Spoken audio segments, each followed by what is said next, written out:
ఇప్పుడు as a ప్రొడ్యూసర్గా benefit shows అది పక్కన పెడితే టికెట్ రేట్ హైక్ వల్ల ఉండడం వల్ల లేకపోవడం వల్ల ప్రొడ్యూసర్కి ఎంత ఫరక్ పడుతుంది కలెక్షన్స్? అది ప్రొడ్యూసర్ పాయింట్ ఆఫ్ వ్యూ కాదు సార్. ఇప్పుడు ఎప్పుడైనా టికెట్ హైక్ ఎందుకు అడుగుతామంటే బడ్జెట్ మేము అనుకున్న దానికంటే ఎక్కువ అయ్యి ఈ సినిమాకి ఇంత బడ్జెట్ పెడితేనే ఈ సినిమా విజువల్ అలా వస్తుంది అని అనుకున్నప్పుడు కొంచెం ఎక్కువ ఖర్చు పెట్టినప్పుడు అప్పుడు టికెట్ హైక్ అడుగుతాం. ప్రతి సినిమాకి టికెట్ హైక్ అడగం కదా.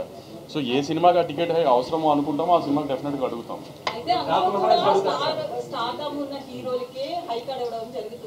సో ముఖ్యంగా బడ్జెట్ లో హీరోలు ఎక్కువగా తీసుకోవడం వల్ల ఎఫెక్ట్ అవుతుంది అనుకోవచ్చు. అది తగ్గించే ఆలోచనలు ఏమన్నా ఉందా?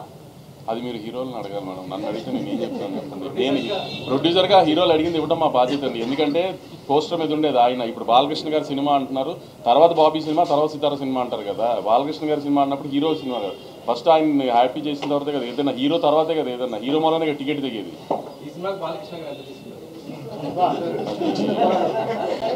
మీరు ఇలాంటి సోషల్ మీడియాలో కాంట్రవర్సీ నడుస్తుంది. యూఎస్ డిస్ట్రిబ్యూటర్ 3 సినిమాలకి ఇప్పుడు సేమ్. మీ 2 సినిమాలది ఓపెనింగ్ స్టార్ట్ అయిపోయినాయి ఆల్రెడీ.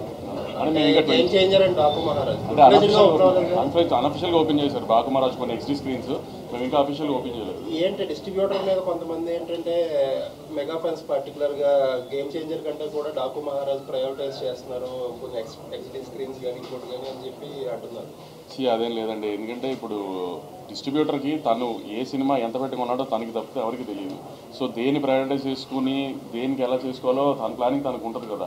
ఫ్యాన్స్కి వాళ్ళకు ఉండే ఎక్సైట్మెంట్ వాళ్ళకు ఉంటుంది. కొంచెం ఇంకా ఇది ఓపెనింగ్ ఇది అనేది స్లోగా ప్రాసెస్ చేసుకుని అన్ని స్క్రీన్స్ ఓపెన్ అవుతాయి. గేమ్ చేంజర్ 10th హ్యూజ్ రిలీజ్తో ఓపెన్ అవుతుంది, హ్యూజ్ నెంబర్స్తో ఓపెన్ అవుతుంది. దాని తర్వాత మా సినిమా, దాని తర్వాత వెంకటేష్ గారి సినిమా అన్నీ అలానే ఓపెన్ అవుతాయి. ఏం ప్రాబ్లం ఉండదు, అన్ని ఈక్వల్ స్క్రీన్స్ వస్తాయి. అదే ఆర్డర్ ఫస్ట్ గేమ్ చేంజర్, తర్వాత మీ సినిమా, తర్వాత వెంకటేష్. నేను రిలీజ్ ఆర్డర్ చెప్పానండి. చిరంజీవి గారితో చేశారు, ఇప్పుడు బాలకృష్ణ గారితో చేశారు.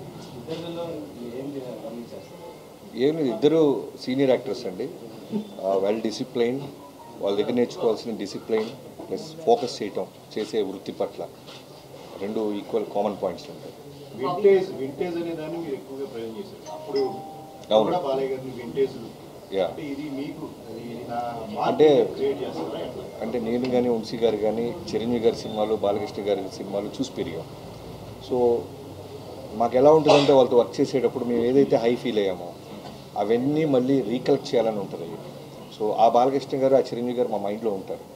సో దానికోసం మేము ఏ ఎఫర్ట్ పెట్టినా సరే అవి మిస్ అవ్వం.